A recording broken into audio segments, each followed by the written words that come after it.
हमारे साथ हैं राजेश शर्मा जो कि सिंहपुर रोड मुरार में रहते हैं और इनकी एक ज़मीन है कृषि की 2.25 बीघा के लगभग। इसको लेकर के एक प्रकरण है जो कि काफ़ी दिनों से ये परेशान हो रहे हैं। इनसे हम बात करेंगे। राजेश शर्मा जी, क्या मतलब दिक्कत आ रही है आपको, क्या परेशानी है?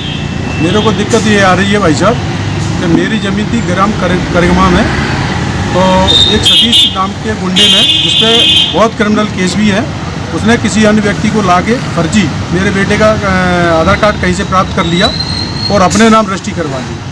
रजिस्ट्री जब उसने करवाई तो मुझे 1-1.5 महीने में जब पता चला, उसने नामांतरण भी करवा लिया, मुझे पता चला तो मैंने तुरंत FIR बिजौली थाने में जाके करवाई।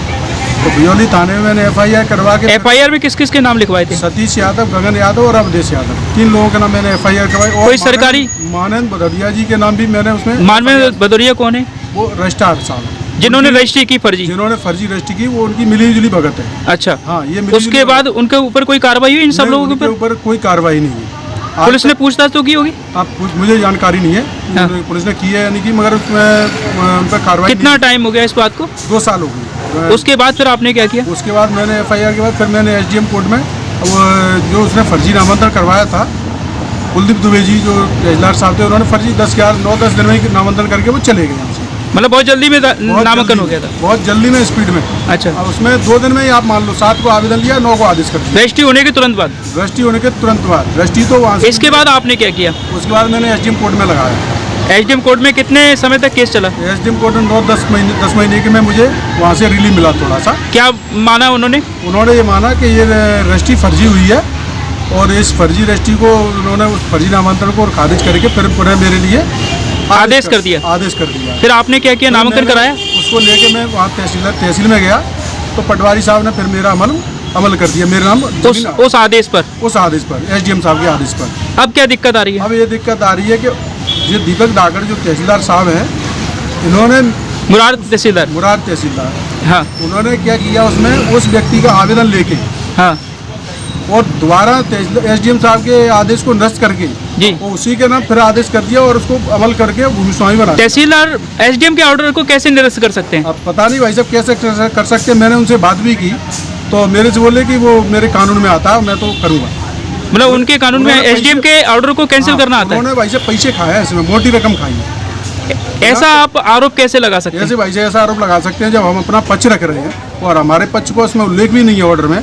वो सिर्फ कानून की भाषा बता रहे हैं, बोले भोपाल में ऐसा हुआ, इंदौर में ऐसा हुआ, और कहीं के मतलब कानून बता रहे हैं। हमारे उसमें लेख में कहीं ये नहीं दिया कि ये फर्जी रजिस्ट्री है, इसमें फर्जी फोटो लगा है। अभी आपकी जो जमीन है उसका नामांकन आपके नाम पर भी है और उनके नाम पर भी है, या आपका खारिज कर दिया? उसका चढ़ा दिया।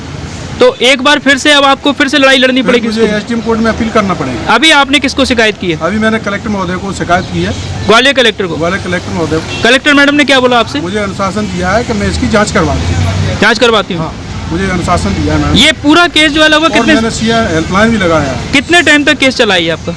2 साल हो गई। इससे आपको मानसिक रूप से कितनी परेशानी झेलनी पड़ रही है? इतनी परेशानी है कि कहीं लगता है या तो कुछ कर लें या फिर किसी और का कुछ कर लें। जैसे कि तहसीलदार भी भाई साहब बहुत डिस्टर्ब किया है उन्होंने मेरे तो आपसे ये निवेदन है कलेक्टर महोदय से भी कि मेरी को इंसाफ मिले। देखिए, ये किसान है और इनकी 2.25 बीघा के करीबन ज़मीन है, सिंहपुर रोड पर रहते हैं। इनका कहना है कि एक ज़मीन जो कि किसी ने इनके बेटे के नाम पर ज़मीन थी, फर्जी तरीके से कागज़ लगा करके अपने नाम से करवा ली और उस ज़मीन को किसी और को बेच दिया, उसका नामांकन उसके नाम से करवा दिया।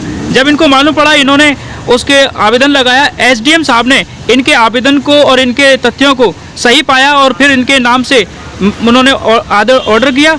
ऑर्डर करने के बाद इन्होंने अपने नाम से नामांकन कराया, लेकिन एक बार फिर सामने वाली पार्टी ने कूटनीतिक दस्तावेजों के आधार पर अपने नाम से फिर से नामांकन करा लिया है और ये किसान जहां से लड़ाई इसने लड़ी थी वहीं पर एक बार फिर से खड़ा हो गया है और एक बार फिर से कलेक्टर ऑफिस के चक्कर लगा रहा है और ये परेशान हो चुका है। इनका ये कहना है। इस पूरे मामले में तहसीलदार साहब का क्या कहना है? SDM साहब ने जो ऑर्डर किया था, आखिरकार उनका ऑर्डर कैसे कैंसिल हो गया?